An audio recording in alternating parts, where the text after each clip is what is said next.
orang itu cara berpikir nuruti nafsu, itu yang bahaya. Makanya Quran ngeritik ara'aita man ittakhadha ilahahu hawa. Orang yang cara berpikir itu nuruti hawa nafsu. Kalau zaman Nabi, zaman sahabat, zaman ulama itu enggak seperti itu. Sehingga cara berpikir itu mudah.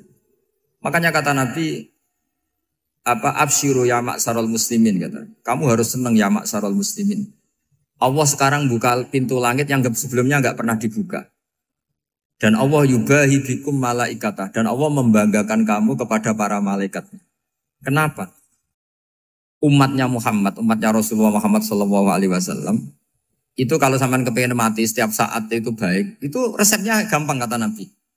Addu faridotan wantadzoru ukhra.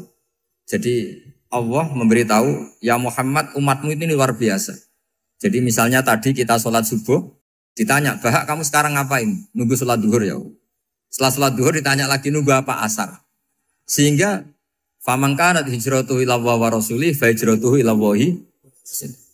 Jadi kalau ya sudah ini tak ijazahkan. Kalau setelah sholat subuh nunggu apa? Duhur. Setelah duhur nunggu. Sehingga ketika kita mati itu statusnya penunggu sholat. Tapi kamu kan enggak miskin. Kenapa? Penunggu kaya. Ya itu enggak masuk surga itu. Penunggu kemapanan. Berarti kan menunggu sesuatu yang seleranya nafsu. Beda kalau penunggu sholat. Berarti kamu di dunia menunggu ritual ibadah. Maka di antara ijazahnya Nabi apa? Addu faridotan wantadzoru ukhra. Melakukan satu fardu. Kemudian kita menunggu tugas berikutnya. Jadi niati saja setelah subuh nunggu apa? Duhur. Setelah duhur, meskipun kita di perapatan. Apa? Nunggu asar ya. Tapi ya asar betul, jangan nunggu tok pas asar enggak. Jadi sebetulnya umat ini gampang sekali. Jadi di antara kebanggaan Allah, yubahi itu Allah bangga dengan malaikatnya adalah umat ini adalah addu faridotan wantadzoru ukhra. Melakukan satu fardu, kemudian menunggu fardu yang lain. Dari mengkhidmati kampus, ingin mengkhidmati masyarakat. Dari satu masyarakat lokal Semarang menjadi sampai sekarang, sampai Banjarmasin. Unisula mau bikin kampus di sana, terus gitu. Dari satu tugas ke tugas yang lain. Makanya Islam diajarkan setelah satu tugas selesai, faida faruh tafan sok. Jadi sehingga hidup kita itu dinamis. Dari satu kebaikan menunggu kebaikan lain. Dari satu kebaikan menunggu. Sehingga hidup kita ngapain?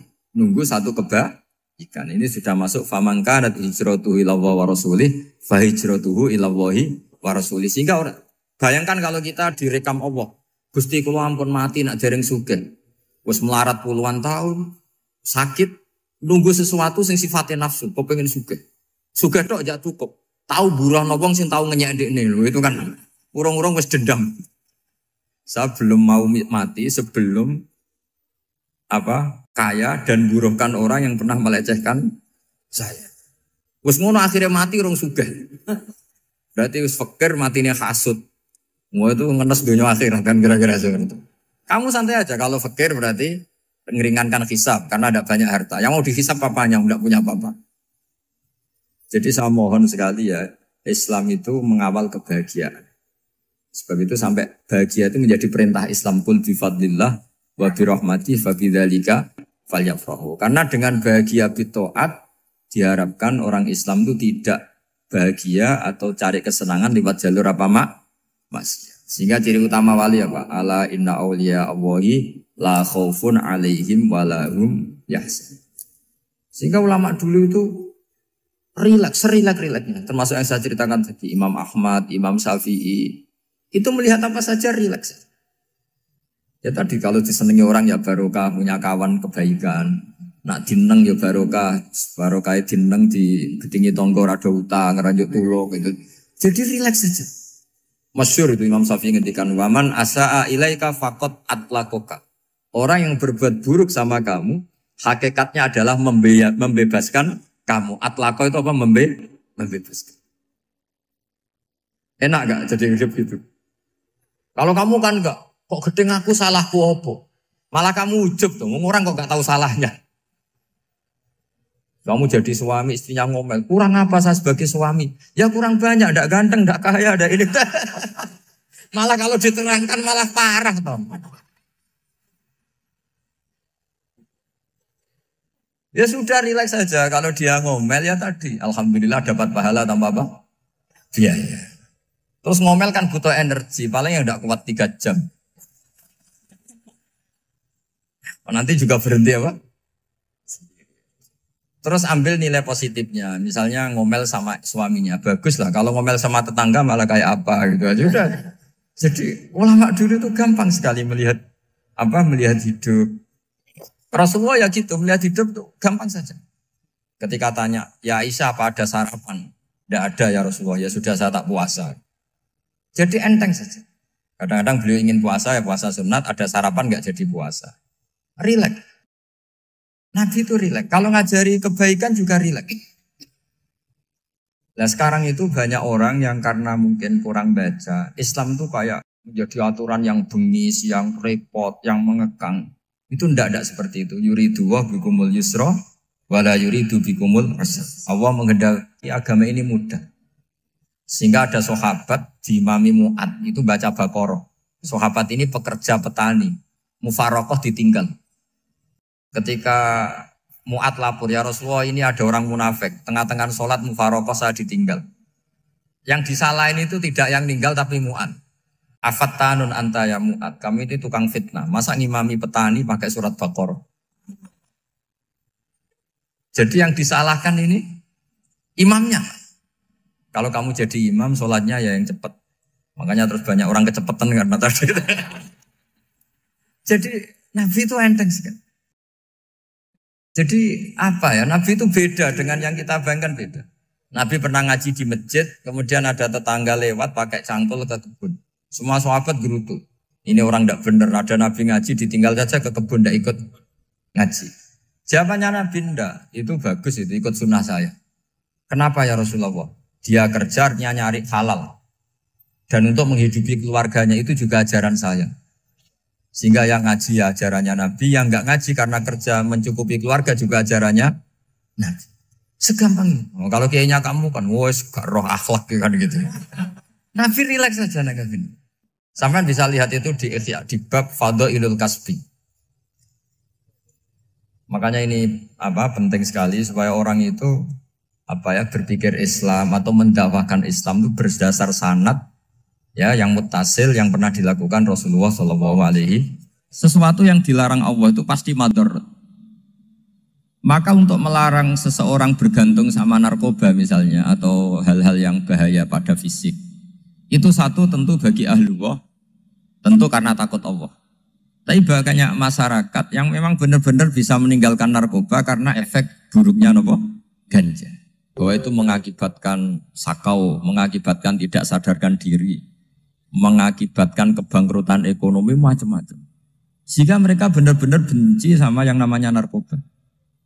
Jadi di antara manhajul Quran itu kalau mentakbih, memburuk-burukkan maksiat itu mesti dikritik innahu kana fahisyah. Innahu kana fahisyata wa maqta wa sa'a sabila. Innahu kana fahisyata wa sa'a sabila. Diulang beberapa kali. Sehingga dibutuhkan kecakapan untuk menganggap satu hal yang buruk itu fahisyah, sesuatu yang enggak rasional, sesuatu yang tidak positif, sesuatu yang pasti berdampak negatif. Sehingga kalau misalnya tadi dibacakan oleh Qori, kuntum khaira ummatin ukhrijat linnasi ta'muruna bil ma'ruf wa tanhauna 'anil munkar. Untuk berhenti dari kemungkaran itu satu takbihun litilkal munkar atau litilkal mungkarat, bahwa mungkarat itu kita cap, kita stigmasi bahwa itu buruk sekali. Seperti Nabi mengajarkan pemuda tadi, masa kamu suka ibu kamu digitukin lelaki lain, putri kamu, bule kamu, bude kamu, sehingga orang ini pikirannya termindset betapa buruknya zina. Sama seperti kita sukses memindset betapa buruknya narkoba, betapa buruknya bahan-bahan terlarang. Begitu juga seterusnya terus pengkhianat dan sebagainya. Tapi problem manusia adalah dia itu akan mencari kebahagiaan atau kesenangan sesaat. Maka caranya gimana? Keinginan senang lewat maksiat ini dilawan dengan nyaman dengan taat. Saya ulang lagi, nyaman dengan taat. Sehingga ulama dulu punya kalimatul munajat, artinya kalimat hubungan pribadi sama Allah yang menjadikan orang itu nyaman. Dan ini yang diajarkan kitab-kitab tasawuf. Kitab tasawuf itu sukses mengajarkan melihat alam raya ini semuanya nyaman, termasuk yang mengecewakan. Itu dianggap nyaman.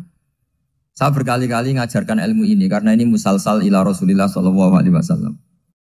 Itu pernah suatu saat Imam Ahmad itu dipanggil sama tetangganya, anak muda. Tentu Imam Ahmad ini orang yang sangat soleh, sangat waroi, sangat tunduk sama perintahnya Allah dan Rasul. Pemuda tadi manggil, ya Ahmad, datang ke rumah saya. Imam Ahmad datang. Setelah sampai ke pemuda tadi, sudah pulang lagi, saya tidak butuh kamu. Pulang lagi. Setelah sampai rumah dipanggil lagi, ya Ahmad, datang lagi. Datang lagi. Oh, saya tidak jadi butuh, pulang lagi. Sampai 3 kali. Dan itu perangai ekspresi Imam Ahmad itu atau ulama lain yang sesoleh beliau itu nyaman, indah. Beliau tetap senyum-senyum nyaman. Beliau tidak tersinggung, tidak terprovokasi, pokoknya tidak tersinggung, kelihatan nyaman. Lama-lama pemuda ini terus tanya, ya Ahmad, kamu saya perlakukan seperti ini kok tidak tersinggung? Kamu senyum-senyum saja, happy-happy saja. Jawabnya Imam Ahmad itu unik. Wahai pemuda, saya kamu panggil itu senang sekali. Karena kata Nabi, kalau kamu iman dengan Allah dan Rasul, maka hormatilah tetangga. Jadi saya senang. Karena nuruti perintah Allah untuk menghormati tetangga. Jadi tidak ada urusannya dengan kamu. Kagetnya kayak apa? Jadi dipanggil tetangga ya senang karena melakukan perintahnya Allah dan Rasul, yaitu ikramul jar, fal yukrim jarum. Disuruh pulang, kamu ingin saya pulang, ya saya pulang. Disuruh datang, ya saya datang. Jadi saya tidak tersinggung, saya tidak ada urusan dengan kamu. Urusan saya dengan Allah Subhanahu wa Ta'ala. Itu kalau bapak-bapak istrinya ngomel terus sabar itu ya bagus. Saya tidak punya urusan. Kalau kamu terprovokasi oleh istri, berarti kamu didikte oleh makhluk. Masa seorang rektor didikte makhluk? Kan tidak keren. Apalagi seorang Habib didikte makhluk, kan tidak keren. Yang bisa mendikte kita hanya Allah Subhanahu wa Ta'ala. Dan Allah mendikte kita, mengajarkan kita wa ashiruhunna bil ma'ruf fa in karihtuhunna fa asa an takrahu shay'an wa yaj'alallahu fihi khairan katsira. Jadi cara melihat istri kita bawel gitu atau cerewet, alhamdulillah ini ada pahala tanpa modal, cukup sabar. Kalau istri kamu sedang mesra, malah mintanya ke mall, malah biayanya tinggi. Murah mana? Dapat pahala dimarahin sama saat mesra minta ke mall. Milih yang pertama kan? Nah ya itu tidak usah modal. Ya gitu aja. Jadi kalau istri sedang marah, bawel, anggap saja ini rezeki. Dapat pahala tanpa apa? Biaya. Nah, kalau pas rukun malah nantang ke mall, biayanya malah tinggi. Jadi ulama dulu itu melihat dunia itu happy. Pernah Imam Syafi'i dikasih tahu, orang yang tadi nyium tangan kamu ya, itu di rumah menghujat Anda. Jadi dia sopan hanya di depan Anda, kalau di luar menghujat Anda. Jawabnya Imam Syafi'i lucu. Ya baguslah. Yang cerita ini kaget. Kenapa bagus ya Aba Abdillah? Kalau manggil Imam Syafi'i ya Aba Abdillah. Ya berarti saya masih wibawa, di depan saya tidak berani katanya. Jadi dipandang enteng saja.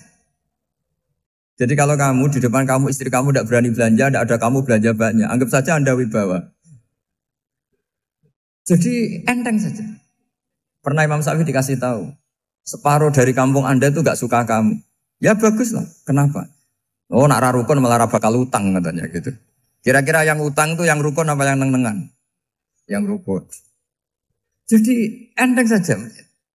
Masyhur itu makalahnya Imam Syafi'i. Waman asa'a ilaika faqad atlaqaka. Orang yang berbuat buruk sama kamu berarti membebaskan kamu. Kalau saya sedang nenengan sama Habib Hasan Toha Putra, beliau naik Alphard gak nawarin saya sah karena baru nenengan. Tapi kalau sedang rukun malah harus repot mana? Rukun sama ndak rukun? Repot rukun sebetulnya. Jadi Imam Syafi'i itu happy saja. Kalau sedang rukun sama tetangga ya dianggap rukun itu satu kenikmatan. Sedang tidak rukun ya dianggap satu kenikmatan. Jadi orang dulu itu serilek itu melihat dunia. Kalau kita kan enggak, ego. Wah saya ini suami kok dimarahin istri. Wah ini egonya bangkit. Padahal egonya bangkit itu ada kebodohan di situ. Yaitu seorang rektor didikte seorang istri, seorang makhluk. Apalagi kalau Anda daftar wali itu tidak akan jadi wali. Ini wali kok tunduk sama makhluk. Karena didikte apa? Makhluk. Maka Imam Ahmad ketika tetangganya bully gitu ya santai saja, beliau happy. Ketika pemuda tadi eskal janggal, kenapa kamu gak tersinggung ya Ahmad? Memangnya saya harus tersinggung gimana? Kan tak panggil tidak jadi, tak panggil tidak jadi. Hei pemuda, saya ini tidak punya urusan dengan kamu. Saya nuruti kamu karena perintahnya. Saya senang melakukan perintah Allah, harus berbaik sama kamu. Sampai 3 kali. Ajarkan Muhammad atau katakan Muhammad pada umatmu. Sebaiknya atau seharusnya mereka hanya gembira dengan melihat fadlnya Allah dan rahmatnya Allah. Ini harus kita pahami mulai dari konstruksi yang paling pokok, yaitu akidah. 2 ahwal. Ahwal itu 1 perilaku sosial. 3 mutammimat, sesuatu yang tidak pokok, tapi kita butuhkan dalam mengawal hidup ini. Saya beri contoh, itu sampai maksiat, itu karena cari kesenangan. Misalnya baru penat itu, ingin seneng, ada orang yang macam-macam lah, ingin melihat maksiat, apa itu pornografi, apa nyabu, apa macam-macam. Itu sebetulnya agama punya konsep yang luar biasa, yaitu seharusnya seseorang itu gembira. Gembira dengan ketaatan. Lalu pertanyaannya caranya gembira gimana? Gembira itu mudah. Jadi misalnya kamu sujud sama Allah Subhanahu wa taala. Terus cara berpikir begini. Ini sekaligus ijazah. Cara berpikir begini. Ya Allah, ini kata Sayyidina Ali, kafani izzan an akuna laka abdan wa kafani fakhron an takuna li rabban. Ya Allah, betapa sialnya saya andaikan saya jadi budak dari makhluk yang sama. Misalnya sampean itu seorang kiai atau rektor atau doktor atau orang terpelajar, kemudian kamu jadi budak atau hamba dari makhluk yang setara. Betapa hinanya saya. Maka kata Sayyidina Ali, ya Allah saya ini cukup bahagia, cukup bangga karena jadi budak, jadi hamba dari zat yang super atau yang maha super. Jadi kok Allah Subhanahu wa ta'ala. Sehingga ada kebahagiaan yang luar biasa karena menjadi hambanya Allah Subhanahu wa ta'ala. Setelah bangga dengan jadi hambanya Allah, maka kita akan malu. Malu misalnya kok saya bahagia itu nunggu melihat pornografi, melihat maksiat. Itu terus menjadi malu. Kenapa saya bisa didikte oleh hal-hal seremeh itu? Ya, kita malu karena didikte oleh hal-hal yang seremeh itu.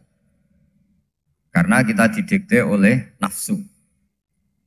Jadi izzatun nafsi, satu harga diri seseorang itu harus dihidupkan untuk hanya tunduk kepada Allah Subhanahu wa taala. Sehingga Nabi itu melatih satu logika tarkul ma'asi. Nabi itu dulu ketika ada seorang pemuda yang ya karena mungkin pemuda ya, dia itu mau masuk Islam, tapi uniknya kata pemuda tadi, saya masuk Islam tapi asal dibolehkan bebas zina. Jadi ini agak sableng gitu. Jadi mau masuk Islam syaratnya dibolehkan apa? Zina atau free sex gitu. Karena orangnya agak hiper. Itu Nabi tidak langsung mengancam dengan neraka enggak. Ketika mau pamit gitu semua sahabat melarang. Mah itu jangan, kamu jangan suan Nabi, itu permintaan yang nggak masuk akal. Setelah lama ditahan, terjadi kegaduhan di masjid, Nabi dengar, itu ada apa itu? Itu ada pemuda yang mau masuk Islam tapi yasta'dzinuhu fi zina. Tapi mereka minta izin Nabi untuk tetap boleh zina. Kata Nabi, pemuda itu suruh masuk, suruh menghadap saya. Ketika menghadap Nabi, saya ulang lagi ketika menghadap Nabi, Nabi mengajarinya itu luar biasa. Nabi tidak langsung mengancam dengan neraka atau dengan azab tunda. Tapi kata Nabi, atuhibbuhu li ummik. Kamu suka kalau ibu kamu tuh jadi demenannya orang banyak. Oh enggak ya Nabi, yang demen ibu saya tak bacok kan. Karena ini ya agak preman, di mana-mana orang nakal agak preman. Terus atuhibbuhu li bintik. Kamu suka kalau putri kamu ya digitukan orang-orang. Oh ya enggak Nabi, yang gitukan putri saya tak bacok. Atuhibbuhu li kholatik. Kamu suka kalau bule kamu digitukan. Atuhibbuhu li ammatik. Kamu suka kalau saudara bapak kamu digitukan. Nabi itu mengeset ya. Cara sekarang itu otak mungkin. Nabi itu meluruskan otaknya anak muda itu. Betapa buruknya zina. Cara bahasa Arab ditakbih. Betapa buruknya zina. Kamu suka kalau korbannya ibu kamu, putri kamu, bude kamu, bule kamu. Sehingga orang itu matur ya hasbuka ya Rasulullah, ini sudah cukup. Saya tidak pernah melihat sesuatu seburuk zina. Jadi fa'alqallahu fi qalbihi bughdha zina. Kemudian Allah meletakkan di hatinya, menanamkan benci zina. Sehingga akhirnya pemuda tadi menjadi iffah, menjadi menghindari zina. Artinya begini ya, ini mungkin yang lolos dari para kita sebagai dai, kita tidak belajar banyak tarbiyahnya Rasulullah Shallallahu Alaihi Wasallam. Jadi kalau kita benci maksiat, itu jangan hanya ditakhzir, ditakutkan neraka itu enggak. Jangan hanya itu. Tapi di logika. Jadi kalau kita menghindari maksiat, itu selain karena takut azab, itu ada logika. Ada rangkaian pikiran yang menjadikan kita anti satu perbuatan apa maksiat. Jadi misalnya gini ya, kira-kira ginilah kalau contoh gampang itu. Ada orang gitu ya, nyanyi dengan pakaian yang mungkin pornografi gitu. Mungkin pemuda-pemuda ingin melihat itu, tapi bisa diobati gini. Kok enak dekne mergawe kok tak bayar ya, aku kehilangan duit. Meskipun dengan logika yang agak serampangan, yang penting menjadi kita ini punya harga diri untuk tidak tergantung hal-hal seperti itu. Jika Nabi itu cara menggambarkan tadi mulai atuhibbuhu li ummik, kalau ibu kamu jadi demenannya orang lain. Pemuda tadi bilang yang demen ibu saya mau saya bunuh. Ditambah lagi atuhibbuhu li bintik. Bagaimana kalau korbannya putri kamu, bule kamu, bude kamu. Sehingga terus si pemuda tadi betapa buruknya zina. Betapa murahnya zina. Akhirnya pemuda tadi alqawwa fi qalbi bughdha zina. Terus kemudian pemuda tadi itu sangat membenci dengan apa? Berzina. Nah, pikiran-pikiran seperti ini harus kita tanamkan. Harus kita tanamkan supaya orang itu benci melakukan maksiat. Karena satu memang takut sukhtuwah, takut dibendu Allah atau dibenci Allah. Dua memang logika kita mengarahkan tidak maksiat. Saya beri contoh ya betapa pentingnya mindset ya, cara berpikir. Orang itu menjadi kikir itu karena nganggap hidup itu lama dan uang itu penting. Kalau zaman Nabi itu sederhana kalau melihat hidup. Pernah suatu saat Nabi itu punya jatah makan. Karena Nabi itu hidupnya juga pas-pasan. Jadi Nabi itu unik. Beliau di satu sisi kaya raya, bisa ngurmat Abu Hurairah, Ammar, Suhaib. Ashabu Sufa itu dirawat Nabi semua. Itu kan kaya, bisa merawat sekian orang. Tapi di sisi yang lain untuk pribadinya beliau miskin. Kadang nggak bisa makan hari itu. Tapi di saat yang sama bisa merawat Ahlus Sufa. Jadi keliru kalau orang hanya cerita Nabi itu miskin, untuk makan dirinya aja susah. Itu keliru. Kelirunya kalau tidak diteruskan, tapi Nabi mampu menghidupi Ahlus Sufa. Singkat cerita jatah makannya Nabi itu dikasihkan orang ketika Nabi tanya, ya Aisyah, makanan jatah saya di mana? Oh ya Rasulullah, tadi ada orang minta tak kasihkan, maka makanan itu habis. Apa kata Nabi? Kamu salah Aisyah. Yang kamu kasihkan itu justru yang masih. Ya yang kamu kasihkan itu justru yang masih. Sehingga Nabi menganggap, makanya Nabi terus ngendikan. Ya kalau mukhatabnya lelaki ya kira-kira begini. Wahallaka min malika illa ma akalta fa'afnaita walabista fa'ablaita. Terus hanya watasaddaqta fa'abqaita kata Nabi. Harta kamu ya kamu makan kemudian ke WC jadi kotoran atau punya pakaian mewah nanti rusak. Watasaddaqta fa'abqaita. Ada yang kamu sedekahkan yaitu yang abadi sampai akhir. Sehingga banyak pengusaha yang mencintai saya setelah tak ajari hadis itu. Misalnya punya uang 1 miliar karena dia spekulan atau pedagang rawan bangkrut. Disedekahkan ke masjid 50 juta, yaitu yang abadi. Jadi kalau suatu saat bangkrut, dia masih punya uang 50 juta di akhirat. Jadi Nabi itu mengajari sedekah itu apa? Ya sedekah itu pengabadian uang. Kalau kita kan enggak, bilang sedekah itu nguras uang. Itu pikirannya setan, dan pikirannya orang Islam. Itu cara berpikir setan, bukan cara berpikir umat apa. Sehingga Sayyid Ali Zainal Abidin itu kalau ada orang minta, kemudian beliau ngasih, itu beliau bilang gini, marhaban biman hamala zati ilal akhirah. Matur nuwun nggih jenengan sing beto sangu kula nate. Jadi dianggap teller saja. Orang yang minta uang beliau itu dianggap tukang nyatet bank ini. Karena sudah ditabungkan. Ya sudah. Kalau kita kan enggak, wah pengemis itu ganggu gini-gini. Kecuali pengemis profesi ya mungkin kita agak-agak enak. Mari zaman akhir itu ada pengemis apa? Profesi. Jadi repot. Terus tak beri contoh lagi kebahagiaan ketika kita milih Islam moderat. Islam kita diajarkan guru-guru kita, utamanya oleh guru kita Mbah Maimun. Saya juga sering ketemu beberapa ulama dunia, termasuk Habib Umar. Saya juga ikut sowan ke sini. Pas beliau sama Habib ini Hasan Toha Putra di sini sama orang-orang moderat itu cara berpikir juga luar biasa indah. Beliau pernah cerita ya beberapa ulama lah, banyak yang cerita itu. Saya pernah diceritani seorang alim ketika ada orang ekstremis itu mau ngebom di tempat maksiat. Kebetulan yang maksiat itu kebanyakan ya orang Islam. Karena di negara yang mayoritas Islam. Ditanya sama Syekh Sa'rawi. Syekh Sa'rawi itu mufassir top di mana? Mesir. Ini mau tak habisin karena mereka orang Islam kok maksiat terus. Terus ditanya sama Imam Sa'rawi. Laumatu ala khini ma'asihim aina masiruhum. Kalau mereka mati dalam keadaan maksiat, mereka kemana? Ya ilanar, mereka pasti masuk neraka. Terus ditanya sama Imam Sa'rawi. Wahal masiruhum ilanar muradun nabi amla. Punya umat maksiat kemudian mati masuk neraka. Itu yang diinginkan Nabi apa enggak? Ya tidak aja. Ya sudah, enggak usah dibom, ditunggu tobatnya kata. Karena kalau mati dalam keadaan itu ke neraka dan itu tidak yang diinginkan Rasulullah Sallallahu Alaihi Wasallam. Terus ekstremis ini menjadi tobat, tidak berpikir ekstremis Mas.